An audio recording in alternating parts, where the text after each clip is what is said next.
Dit zijn opnamen van de SS op het hoekje van de Speyerslaan.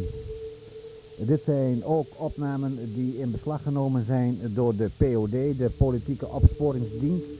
En voor zover mij bekend afkomstig van iemand uit Harlingen.